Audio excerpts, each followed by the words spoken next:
সুপ্রিয় দর্শক আসসালামু আলাইকুম। এইমাত্র পাওয়া আগামীকাল 25শে সেপ্টেম্বর 2025 বৃহস্পতিবারের 24 ঘন্টার গুরুত্বপূর্ণ আবহাওয়া সংবাদে আপনাকে স্বাগতম। প্রিয় দর্শক, গত 24 থেকে 48 ঘন্টায় সর্বোচ্চ বৃষ্টিপাত ছিল ঢাকা এবং বরিশাল বিভাগের ভোলা জেলায় এবং সর্বোচ্চ তাপমাত্রা রেকর্ড করা হয়েছে রংপুর বিভাগের সৈয়দপুর এবং তেতুলিয়ায়। এবং প্রিয় দর্শক, গত 24 থেকে 48 ঘন্টায় সমুদ্র বন্দর সম্মুখে এবং উত্তর বঙ্গোপসাগর ও বাংলাদেশ উপকূলীয় এলাকায় যে সতর্ক সংকেতটি বিরাজমান ছিল তা এই মুহূর্তে আবহাওয়াবিদ নামিয়ে ফেলতে বলেছেন। এবং আগামী 5 দিনের আবহাওয়ার পূর্বাভাসে আবহাওয়াবিদ জানিয়েছেন মৌসুমী বায়ু বাংলাদেশের উপর মোটামুটি সক্রিয় এবং উত্তর বঙ্গোপসাগরে মাঝারি থেকে প্রবল অবস্থায় রয়েছে এবং পূর্ব মধ্য বঙ্গোপসাগর উত্তর সংলগ্ন উত্তর বঙ্গোপসাগর এলাকায় আগামী 48 ঘন্টার মধ্যে আরেকটি লঘুচাপ সৃষ্টির সম্ভাবনা রয়েছে। এবং 25শে সেপ্টেম্বর 2025 বৃহস্পতিবার সকাল 9টা থেকে পরবর্তী 24 ঘন্টায় বৃষ্টিপাতের সম্ভাবনা রয়েছে খুলনা বিভাগের খুলনা, যশোর, বাগেরহাট, সাতক্ষীরা, কুষ্টিয়া, মেহেরপুর, নড়াইল, ঝিনাইদহ, মাগুরা এবং চুয়াডাঙ্গা জেলার কিছু কিছু জায়গায়। তবে খুলনা বিভাগে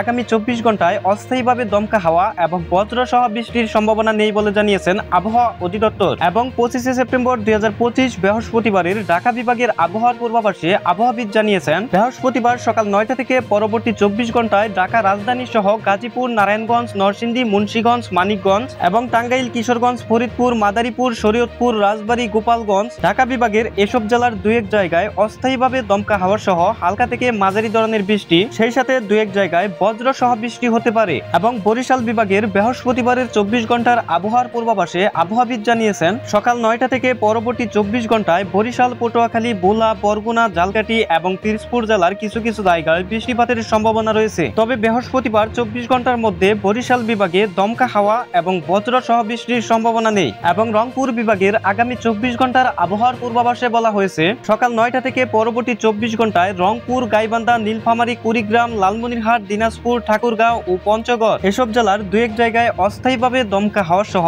হালকা থেকে মাঝারি ধরনের বৃষ্টি অথবা বজ্র সহ বৃষ্টি হতে পারে। এবং চট্টগ্রাম বিভাগের আবহাওয়ার পূর্বাভাসে আবহাওয়াবিদ জানিয়েছেন আগামীকাল সকাল 9টা থেকে পরবর্তী 24 ঘন্টায় চট্টগ্রাম ও চট্টগ্রাম বিভাগের কক্সবাজার, বান্দরবন, রাঙ্গামাটি, খাগড়াছড়ি, কুমিল্লা, চাঁদপুর, ফেনী, লক্ষ্মীপুর, নোয়াখালী এবং ব্রাহ্মণবাড়িয়া এসব জেলার কিছু কিছু জায়গায় হালকা থেকে মাঝারি ধরনের বৃষ্টিপাতের সম্ভাবনা রয়েছে। তবে আগামী 24 ঘন্টার মধ্যে চট্টগ্রাম বিভাগে অস্থায়ীভাবে দমকা হাওয়া এবং বজ্র সহ বৃষ্টির সম্ভাবনা নেই। এবং রাজশাহী বিভাগের 24 ঘন্টার আবহাওয়ার পূর্বাভাসে আবহাওয়াবিদ জানিয়েছেন বৃহস্পতিবার সকাল 9টা থেকে রাজশাহী বিভাগের রাজশাহী, নাটোর, নওগাঁ, পাবনা, সিরাজগঞ্জ, বগুড়া, জয়পুরহাট এসব জেলার 2-1 জায়গায় অস্থায়ীভাবে দমকা হাওয়া সহ হালকা থেকে মাঝারি ধরনের বৃষ্টি, সেই সাথে 2-1 জায়গায় বজ্র সহ বৃষ্টি হতে পারে। এবং সিলেট বিভাগের 24 ঘন্টার আবহাওয়ার পূর্বাভাসে আবহাওয়াবিদ জানিয়েছেন আগামীকাল বৃহস্পতিবার সকাল 9টা থেকে পরবর্তী 24 ঘন্টায় সিলেট, সুনামগঞ্জ, মৌলভীবাজার, হবিগঞ্জ এবং সেই সাথে ময়মনসিংহ বিভাগের ময়মনসিংহ, নেত্রকোনা, শেরপুর ও জামালপুর জেলার 2-1 জায়গায় অস্থায়ীভাবে দমকা হাওয়া সহ